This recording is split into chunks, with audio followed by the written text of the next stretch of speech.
Okay, everybody, welcome to GetSetup's special event, Learning with Leaders, featuring Harry Moseley, the Chief Information Officer of Zoom. My name is Lawrence. I'm a co-founder at GetSetup, and I'll be your host today. As a community of older adults who are looking to stay informed and connected, GetSetup is thrilled to have Harry with us today to discuss Zoom, its rapid growth during the pandemic, and what it has meant for him to come out of retirement to fill his current role. Before we get started, I want to cover a few housekeeping items. For those of you tuning in through our Get Set Up Zoom webinar, let us know if you have a question for Harry using the Q&A button at the bottom of your Zoom window, and we'll do our very best to bring them into our discussion. The second half of the hour will be focused on taking questions from you, the audience. For those joining via our community live streams on Get Set Up TV, Facebook, or YouTube, you're welcome to enter the questions into the comments, and we'll do our very best to get to everyone's questions, but we might have more than we can handle in just 45 minutes. And now on to our special guest. It's my pleasure to introduce Harry Moseley, the Chief Information Officer of Zoom, where he brings a blend of transformational leadership, disruptive innovation, and corporate growth strategy. Harry's had an incredible career as the former CIO and Managing Director for KPMG, the CIO and Senior Managing Director at Blackstone, Credit Suisse, and UBS. Harry's been inducted into the CIOs Magazine's Hall of Fame and recognized as one of the world's top 100 CIOs by Computer World. Zoom has played such an important and impactful role in many of our lives, especially over the past 12 months, with most or all of us being stuck at home and in need of accessing almost everything virtually. We've used Zoom to learn, to connect with friends, families, loved ones, neighbors, church groups, book clubs, even our doctors. It has become an incredibly important tool in our daily lives. So it is with great pleasure that we welcome Harry Moseley, the Chief Information Officer at Zoom, to Get Set Up today. Thank you, Lawrence. It's a pleasure to be here, and hello to everybody out there in the ether, so to speak. So Harry, you've had an incredible career. Let's ask you to share a little more. What exactly does a Chief Information Officer do? Yeah, that's a great question. It's I always say, so when people ask me hard questions and I give them I give them an answer, and they say, "How do you know that?" And I say, "Well, I am, the CIO, the Chief Information Officer. So, I stands for information, so I'm expected to have it." But in, the typical role of the CIO is, fully encompassing everything to do from a technology and security perspective. So it's the network, it's the desktops, it's the data centers. Obviously now it's more cloud oriented. It's the technology architecture, it's the application portfolio, it's the productivity tools. So it's anything that is related to the technology world. That being said, I think that there's a lot of, sort of people mix up CIO and CTO. So it's Chief Information Officer versus Chief Technology Officer. The technology officer is typically more associated with the technology architecture and framework for an organization or an entity, or in a software company like Zoom, more focused on the actual product architecture. But I think that the role has changed a lot over the last 5 or 10 years, because technology has become so much more ingrained in literally everything that we do. So no one can, no organization can run today without technology, which is why I said many years ago, every organization is a technology company that focuses on financial services, or focuses on professional services, or is in the automotive industry, etc. Without the technology functioning, the company grinds to a halt. So that's why I often say every company is a technology company. But the role of the CIO and the CTO changed a lot over the last 5 or 10 years, because the tools have become much more user focused, so to speak, and everybody's technical literacy has become much more familiar with technology. So the role of the CIO, CTO is to put technology, put platforms in place that enable people to get their jobs done. And what brought you to your current role as CIO of Zoom at this point in your career? Yeah, that's a great question. I remember a couple of years back being interviewed by Forbes and in a fireside chat situation, and the in the introductory remarks, it's like people, the interviewer was talking about my career and said, "But Harry had a really bad failure," and I was thinking, "Oh, what's that? We didn't talk about that in the briefing." And then he said, "Harry failed at retirement because clearly he's not retired." And so I retired in December of 2017 because I wanted to do something completely different with the rest of my life. Well, not completely different, but it's like I didn't want to run a large technology organization. Then I got approached by Zoom to join the company. And I remember talking to Eric Yuan, our CEO and founder, who is just a terrific man, really smart, and excuse me, in multiple ways, and very humble. And he and I were chatting, and and I remember saying to Eric, it's like, there's so much competition out there. Why did you start a company to focus on video conferencing, communications, etc.? And he said, well, it's a good question. It comes down to the fact that, there are other alternatives out there other than Zoom. To say they don't work is not true. They do work. To say they work well is also not true because they don't work well. And this is true when I reflected back on my career, be it at KPMG, Blackstone, Credit Suisse, UBS. We took great technologies and we stitched them together to try to create a simple, seamless, frictionless experience for our employees, for our professionals. And, it worked, it just didn't work well. And so Eric's vision was always about creating this seamless and frictionless UCaaS, unified communications as a service platform.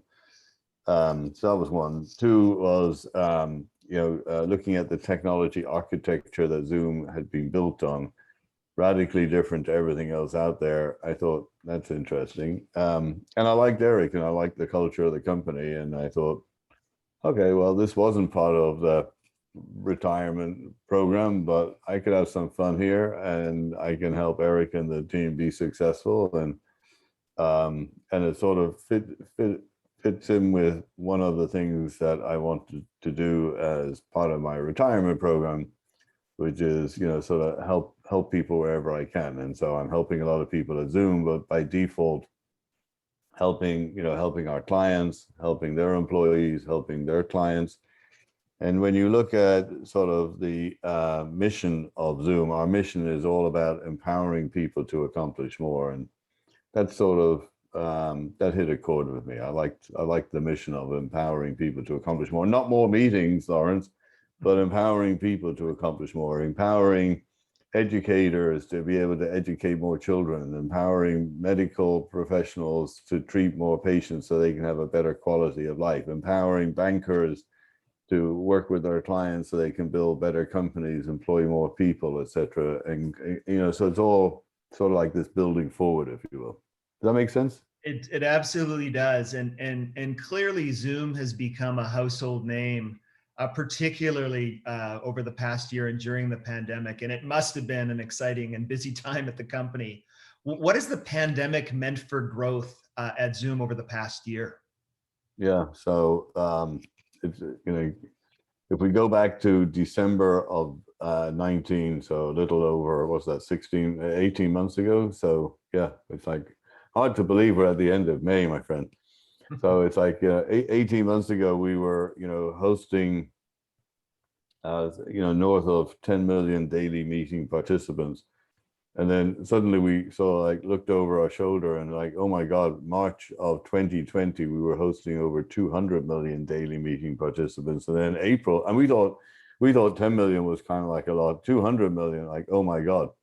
And then in April, it got to sort of over 300 million daily meeting participants. And the utilization of the platform, which we measure in annualized meeting minutes, went from 100 billion in January of 20 to over 3 trillion annualized meeting minutes. So that's over 30 times the growth in October. So it's just been, and when you look at the financial results for the company, if I recall, Q4 was $882.5 million for the quarter revenue, which represented 369% year-on-year growth.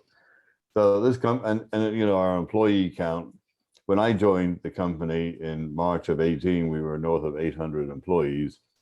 Fourth quarter, we were north of 4,400 employees, of which, sort of a good third of those were hired during the pandemic period. So it's never been to a Zoom office, never met another Zoom employee in person.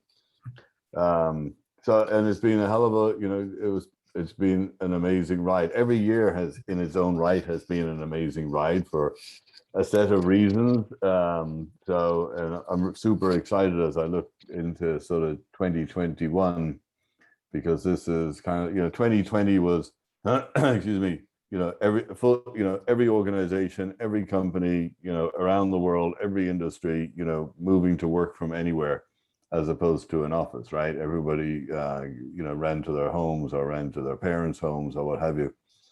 And now everybody's getting ready to come back out, go back into the office. And I think that the office environment is going to be dramatically different to what it was pre-pandemic. So super excited to sort of watch that journey and help make that journey a reality.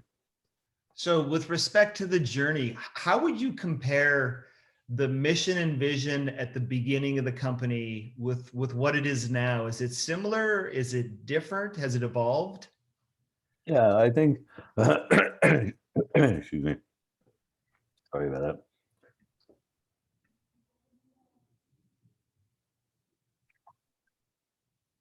Yeah, so I think by and large, the mission and vision for the company is very much the same. So the mission I already talked about, it's empowering people to accomplish more. That's still very much core to us. And our vision is all about how do you make the virtual world as good, if not better, than the in-person world.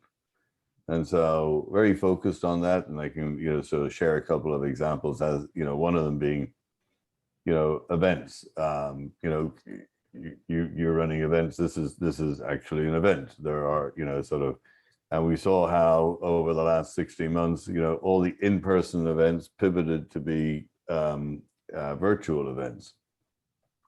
And so now the world is sort of starting to get back to that new normal, and events are there's in-person events are starting to spin up. Some are starting to say, we're only going to do it in person. A lot of them are saying we're going to do virtual. I was invited to do a keynote presentation in Florida at the end of June. I said, I don't know, I'm not ready to go to Florida for an event in June. They said, well, would you consider, doing the keynote over Zoom? And I was like, let me think about that. Sure. And so we launched our, sort of Zoom events platform. And just to give you an example of how this is making the virtual world better than the in-person world. Imagine, Lawrence, we go to an event in Florida. It's very nice. The weather's good. It's like, a nice hotel somewhere. And now we're in the auditorium and there's a presentation going on, right? And I see you sitting in the audience. I could go over and talk to you and disturb others. We could go outside and have a conversation over a cup of coffee, but now we're missing what's going on inside. So that's the physical. That's the way the physical would operate. The virtual operates in a similar sort of fashion. Now you got the auditorium, you got the main stage, you got the presenters, and now I see Lawrence is here at the event, and I can tap you on the shoulder in a virtual world. and then you and I go off to like a private room where you and I can see each other, talk to each other. But as well as doing that, we can still see the main stage. The volume for the main stage drops down, so we can still hear a little bit in the background about what's going on. We can grab a cup of coffee and have a nice conversation. Then suddenly we realize that, oh, hey, Michelle's giving the keynote presentation. Let's listen in on that now, and let's pick up this conversation afterwards. Sounds good, sounds good. So we close this down. Now the volume comes back up and we hear and see Michelle. So it's kind of like that's, sort of the notion of making the virtual event as good, if not better than the in-person event, because you wouldn't be able to see what's happening in the auditorium in the physical world. Harry, what do you see as being the difference between sort of the business usage for Zoom versus the consumer usage? Obviously, the consumer usage has grown incredibly. What does that look like, and what do you think has sort of driven any change there? Yeah, well, Zoom was built for the enterprise. That's, we were clearly built for, organizations of all sizes, global organizations, really large firms like HSBC, et cetera. It's like just really, really large organizations, as well as SMB. And we saw early in 2020 about how consumers really latched onto the Zoom platform for doing yoga classes, et cetera. We made the decision to give our software away to schools for free. We have over 125,000 schools in 25 countries running on our platform. Very proud about being able to support education like that. And I think the biggest reasons behind that is, sort of based upon sort of the 5 core principles that Eric founded Zoom on. So one was ease of use. It's kind of like, it's just simple to use. It's it's a very simple interface. It's a very simple experience, whether you're joining a meeting, a webinar, a large meeting. It's like it's got the consistent user experience. We have 6-year-olds to 96-year-olds and everything in between using the platform. So that's one. Two is incredible reliability. We had this session scheduled. I was asked to join at sort of 5 to the hour. I had I was on another meeting up until then. I had no hesitation. It's like I never get stressed about it. I know that when I click the link, I'm in the meeting. Bingo, it just works, right? So incredible reliability. I've whereas sort of with other platforms, there's always I need to log on earlier to make sure that it just works. 3 is we've always been innovating at speed and scale. And we continue to innovate. We are the first with virtual backgrounds, motion backgrounds, content as your background. Now we've got this thing called immersive views. So it's kind of like fun, sort of where you can set it up as a fireside chat. If you're doing a presentation, you can set up everybody in an auditorium so you can see people laid out. If you're doing a classroom setting, you can even customize your own setting. A friend of mine downloaded an image of a private jet, and we were all sitting in, sort of the virtual private jet having a conversation. That was kind of fun. And then 4th is pricing. It's kind of, when you look at the retail pricing at, sort of $14.99 a month, it's about the price of a cup of coffee once a week. And that's what it costs, so you can connect with your friends and family around the world with reliability and good quality and share photos of the kids and family and your pets. That's not a bad price. And then even less for the enterprise. And then, sort of, yes, privacy and security. And we, sort of, whilst we had our challenges, we pivoted the entire company, and now we're regarded as the leader in this space from a privacy and security perspective. So it's very cool. So Harry, obviously, our community of older adults does think a lot about security. How would you suggest to them that video is very safe, comfortable, and easy to use? Is there anything that they need to be worried about?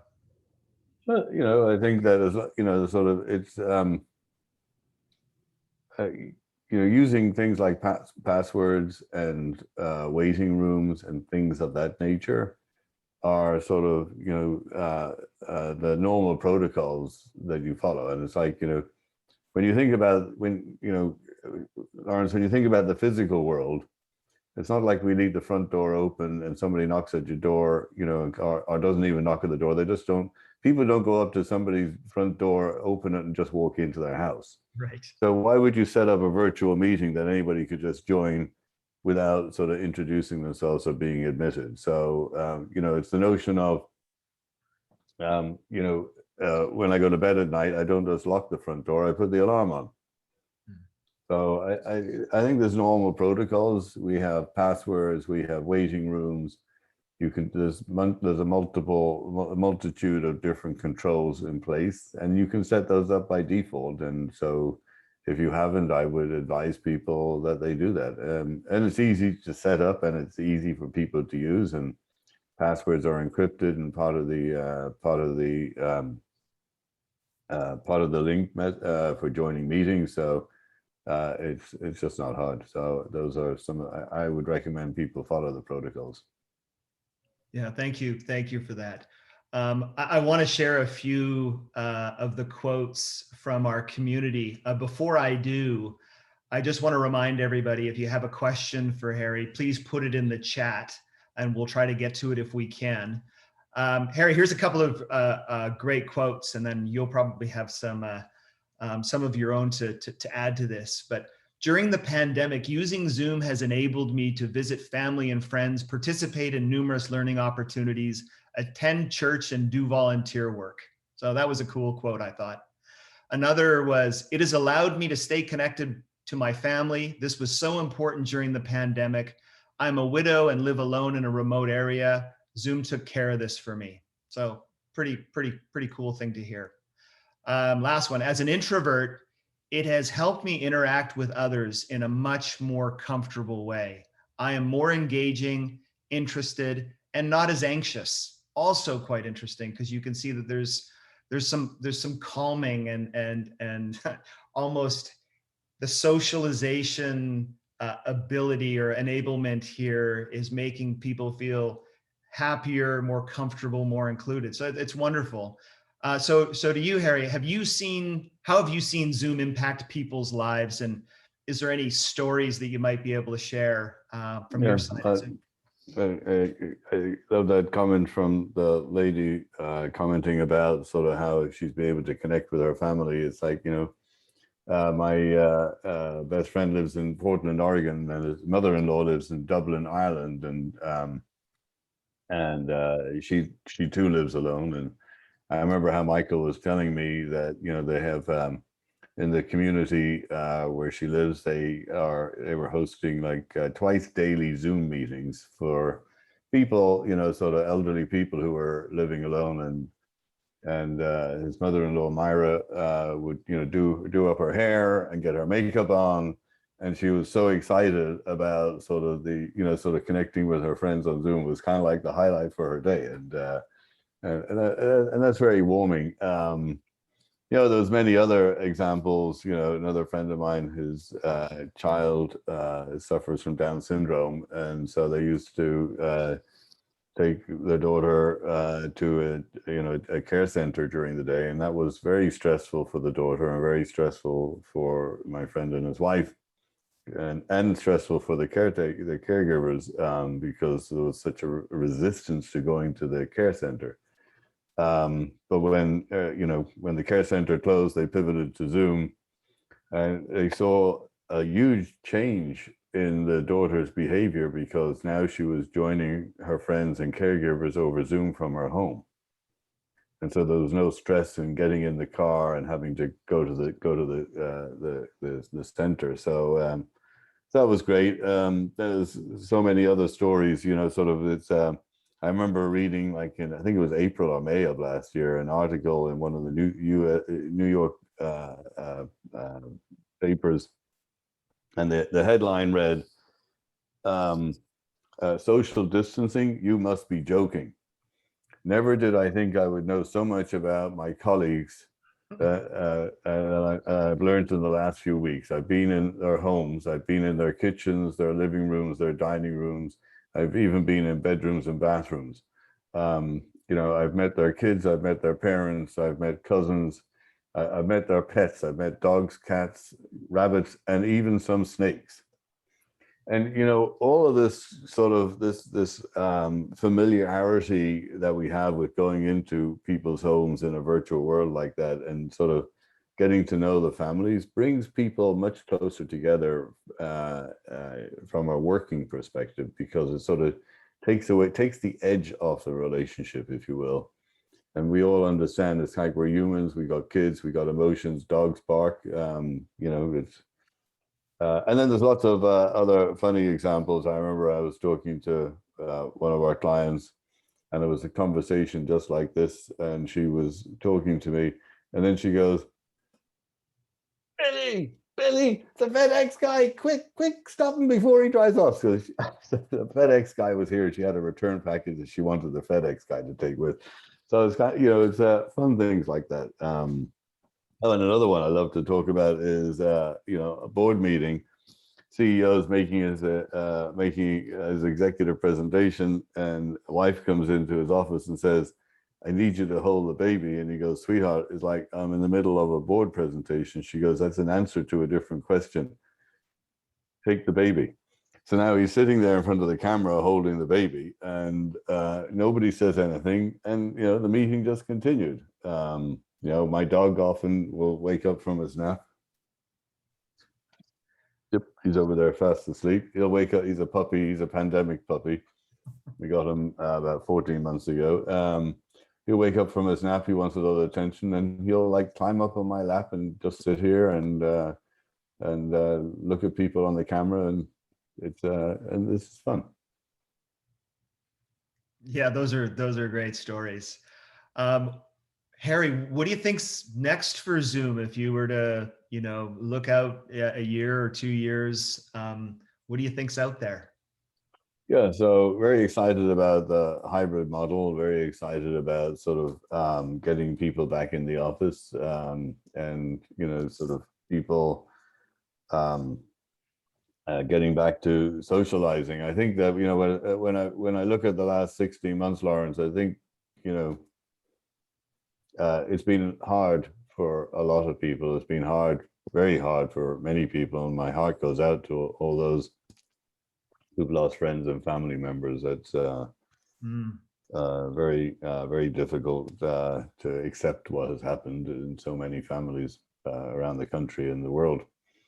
That being said, it's like, it's great that people are getting vaccinated, and so it allows us to, hug our family again, hug our friends again, be able to go to a restaurant, go to a movie, go to a ball game, go to a picnic. So very excited about all those things happening. From a Zoom perspective, very excited about the hybrid world, getting people back in the office. It's going to be a virtual, it's going to be a hybrid model, I think, sort of employees have really liked, in many cases, the work from home. Gives them great flexibility, allows them to be here to see the kids off to school. Hopefully all our kids are getting back to school really soon, because I think it's in-person. Virtual teaching is fine, but in-person teaching is better, because kids need to be together, learn social norms, learn how to react and how to work together. And people like being at home, with their dogs, like I just mentioned. I love having my puppy with me. I don't think that Metro North is going to look too kindly if everybody starts bringing their dogs on the train to work every day. Taking care of an aged parent at home, it's a great flexibility from that perspective too. On the other hand, employees don't want to be at home 5 days a week. So they want some sort of flexibility in terms of the work-life balance. It's kind of interesting, Lawrence, when you think about over a year ago, we used to have, before, in the pre-pandemic world, we used to have to get permission to work from home. Now we have to get permission to work from the office. So I think that's rather fascinating. And then employers have become very, sort of much more agnostic about where they're hiring. 60% of jobs are advertised as being remote. So we're not really, we're not necessarily hiring in a particular city. It's more about sort of the time zone that's important now, not so much the city. And I mentioned our Zoom events platform. Very excited about how we're going to support the virtual events in the forward-looking time. So those are and we've got a suite of new features that we're bringing to the Zoom platform over that we've recently introduced to make the office environment safe for people. Things like virtual receptionists and monitoring, the metrics on the floor from people count or temperatures, voice activation of Zoom rooms and things of that nature. Super excited about the future. Yeah. Terrific. I'm going to pull a few questions out of chat and out of comments and run these past you, Harry. Bonnie and Mike asked a question. They're teachers and wonder what changes might be considered to the Zoom platform to make it even friendlier for folks to teach and learn things.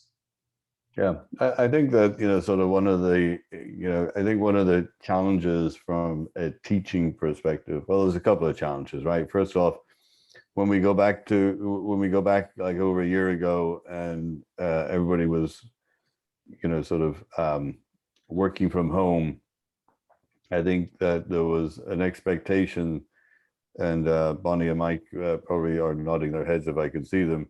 There was an expectation that we could send, the teachers home and the students home, put a piece of glass in front of them, give them a camera, give them a microphone, give them a set of speakers, and they could conduct class just the way they were when they were in the classroom. That's not true at all. It's like, in-person teaching and in-person learning are very different to virtual teaching and virtual learning. You got to have it's a different program. It's the same outcome, but it's a different methodology. And I think there was a lot of learnings that people had in terms of the virtual world. There was a lot of, I think that, I'm not a teacher, but, teaching also requires the ability to be able to mark up documents and draw things. And I think that, people figured out how to do that by having tablets tethered to Zoom and things of that nature. So very excited about what we're doing in our whiteboarding space. So the whiteboarding will be released a little bit later in the summer. Our first release, you can do some whiteboarding today, but it's a little challenging. Our new whiteboarding platform that we'll release later in the summer is going to be very helpful, I believe, to teachers. The other thing that we're doing is what we call the democratization of meetings. So if you see, if you look into if there's a bunch of people in a room and they're on video, you typically see them as a single tile and you can't engage with them. So the ability, we're using artificial intelligence to stream the people out as individual tiles, so you can have that direct connection and read those nonverbal cues. And we say video is the new voice. That's the verbal, the nonverbal cues. And I can see you're nodding. So I think that's really important. If I was teaching, on a remote basis, I want to be able to see everybody. I want to be able to see the nonverbal cues. I want to be able to see that the students are engaging, and I want the students to be able to engage with me as well. So, I think we got some more on that coming. Yeah, I mean, and to add to that, Harry, we see, learners, once they can see each other, they've taken perhaps several classes together, they connect and they come back and take classes together, right? So it becomes sort of a sense of community that then grows. And I don't think, we initially expected that when we started GetSetup. We thought we were providing sort of a learning environment, and it's really turned into a place where people can connect. And the YMCA is a great example, because we provide classes to a lot of their learners.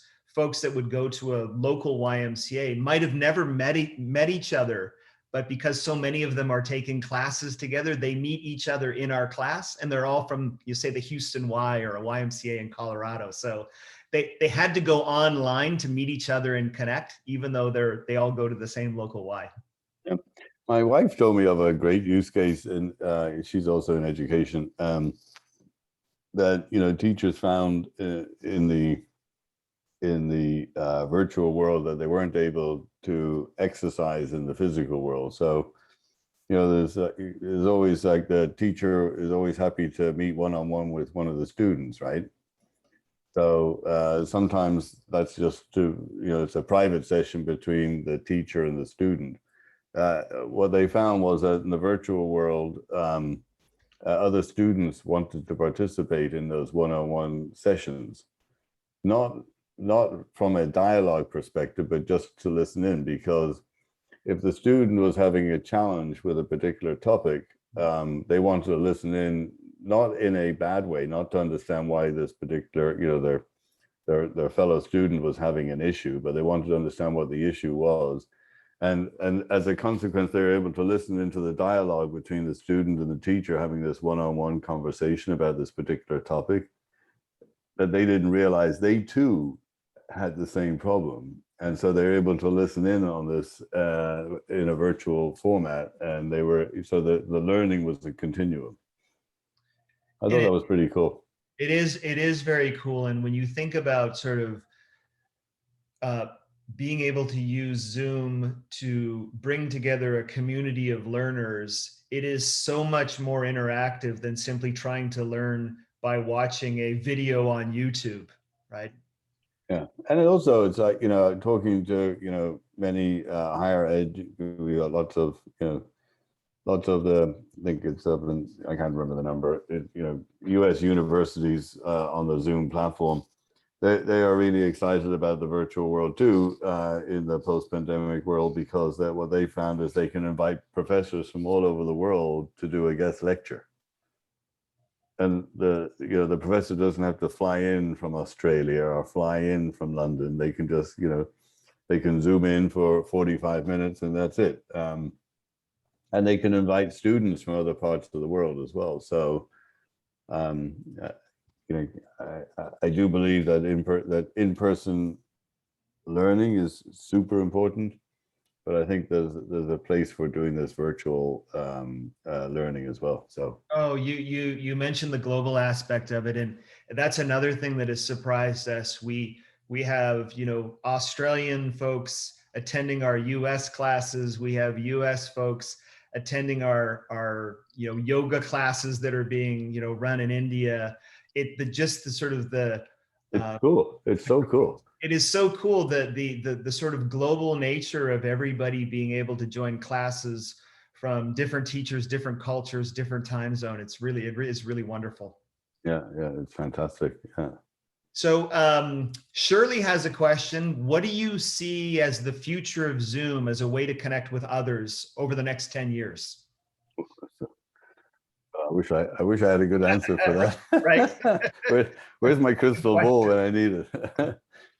So again, it's sort of surely it clearly goes back to that vision and mission. We are so focused on that. That is like, this is what we do. When we go back to the pandemic world, we were really focused on sort of connecting the world, connecting people, making sure that they could connect, that they could, from a personal perspective and a professional perspective, and keeping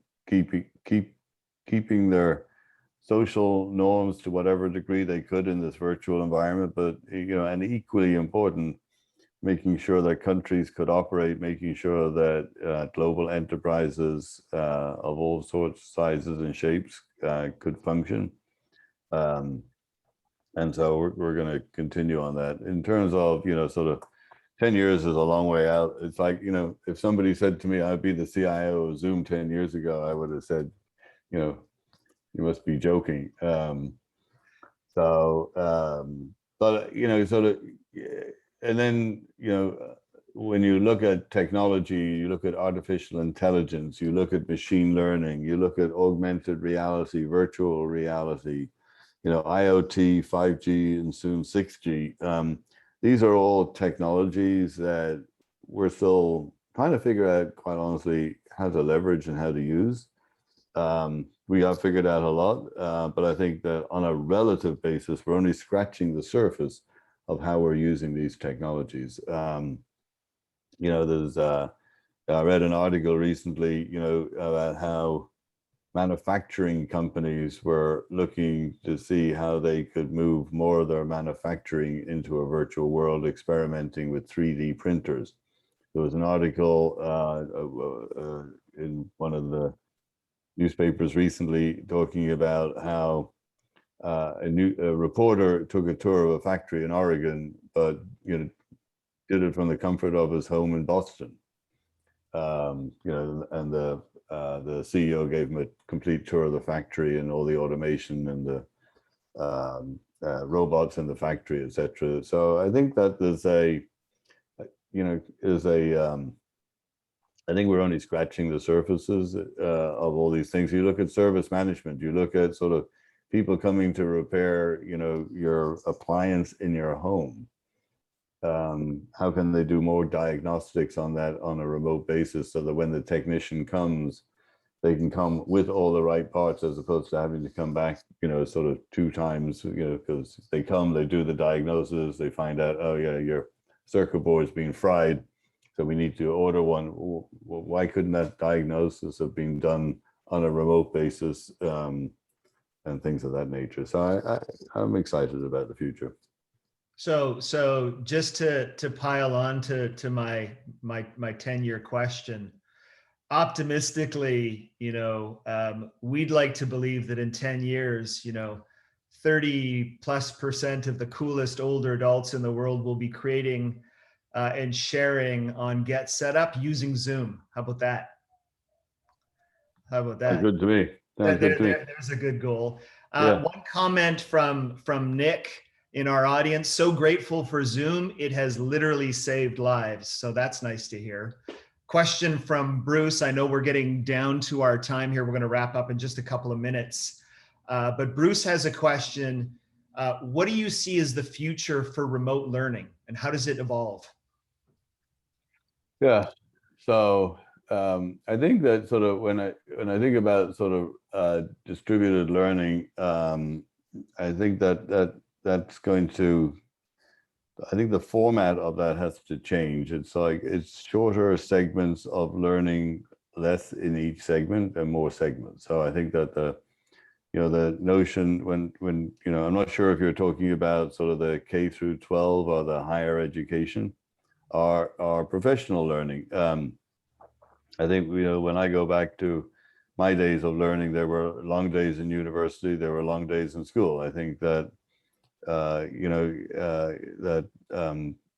learning like that, I think I don't think that works in a virtual world. I think in the virtual world, it's more about sort of learning at certain points on an as needed basis, certainly in the professional areas, and shorter segments would be my recommendation. Awesome. Harry, it's been wonderful having you here today and learning about Zoom and hearing about you starting your new venture later in life. Thank you. Thank you for having me. It was a pleasure being with you, Lawrence, and your colleagues and everybody else out there. And Lawrence, feel free to share my email with people if there's anything that I can personally do or Zoom can do to help you, help your family, help your company, help your organization. There's a quote I like to use, which is, no ask is too big or too small. If you don't ask, you don't get in this life. So feel free. What a wonderful offer. And to continue learning from Harry and Zoom, check out the zoom.us website and follow Zoom on social media. You'll be able to see these links in the chat, and we'll send them as part of our follow-up correspondence and notes from today's session. If you'd like a recording of this event, please email our support team at help@getsetup.io. If you're new to GetSetup, we hope you've gotten a taste for what we do. We have over 400 online classes weekly, all designed for older adults, taught by older adults. These classes are free as we work with local governments and community and healthcare organizations who support their members by providing these classes. And I also want to draw attention to our Zoom related classes on GetSetup. If you like this event, one of our other classes might be ready and waiting for you too. So look for the link to sign up for these classes in the chat here on Zoom and on our live streams and at getsetup.org. Thank you to everybody who registered and attended. We loved all the great questions and comments. We apologize if we didn't get to all of them. We look forward to seeing all of you in a future class. Thanks, Harry. Thanks, everybody. Have a great day. Thank you. Thank you, Lawrence. Be good. Yep.